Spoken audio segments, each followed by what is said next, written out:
wonderfully salty sense of humor, and she was also a marvelous writer. She devoted her life to literacy for young people as teacher and as author.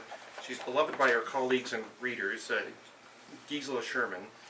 At this moment, I'd like to turn the floor over to her and my close friend Sylvia McNichol for a few moments of remembering Gisela.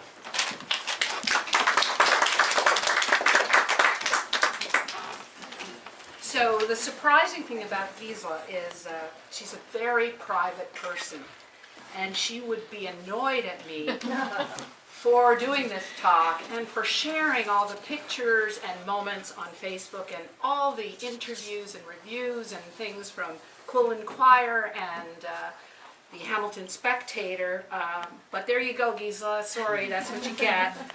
The remarkable thing about a person who is so private and also very sensitive to rejection is that she pursued two careers that really draw rejection, and that's acting and writing. She was always very busy, and she said to me, she always said this, and I'm sure a lot of you authors have heard her say this to me, I want to follow you around, Sylvia. I want to see how you get so much done every day. Now, if you've ever been to Gisela's home, doesn't matter if she's moved a few times, it's serene and perfect. There are glories. It's the Garden of Eden, the flowers. She makes everything from scratch. So she makes this wonderful home, and I said, Gisela, it's obvious. Look at my house. Look at my house. Right? So she, the other day I went to her visitation, and that's when I had this running conversation with Gisela. All these people from all her various walks of life. So she has the actors, because she pursued background performance, and she was a principal actor, and then she did improv, and then she did writing, and then she picked up garbage in the stream. She was a steward of Coots, and then of course there was writing, which is endless, as we all know. But the thing that really drew us together was our kids. Oh my God, she loved her kids.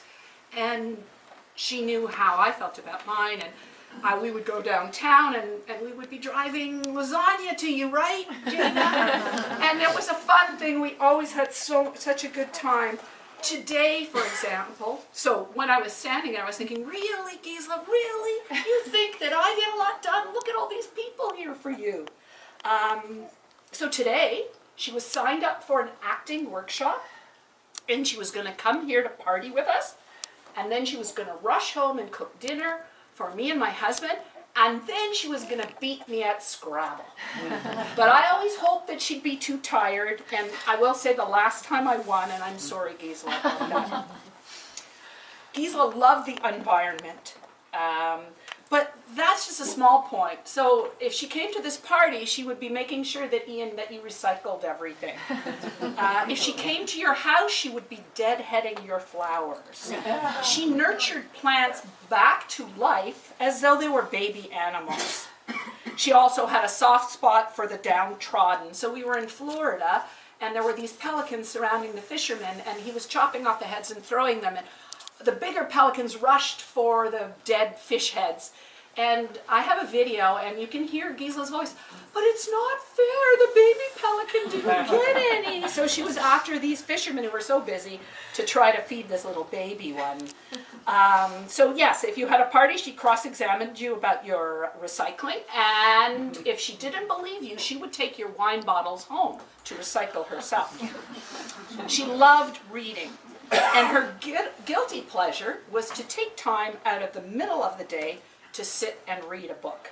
So she was doing an article on a writer named Marcia Skripich, and she got all her books together, and now it's her job. So that she was so delighted she could sit down in the middle of the day, read a book, and say, this is my job, I'm allowed. You know, she had to give herself permission. Gisela also loved food. Last year, she just loved the spread. She loved homemade food. And every time there was an event like this, I'm sure any of you who know her would have heard her say, I made a pig of myself. And I was kind of annoyed. I said, don't, you know, she's my best friend. Don't say that about yourself. But anyway, to sum up this tribute to her, please eat up. Buy books, especially the Farmerettes. Make sure to recycle the stuff from this party. Go home, put your feet up, and read a book. Thank you.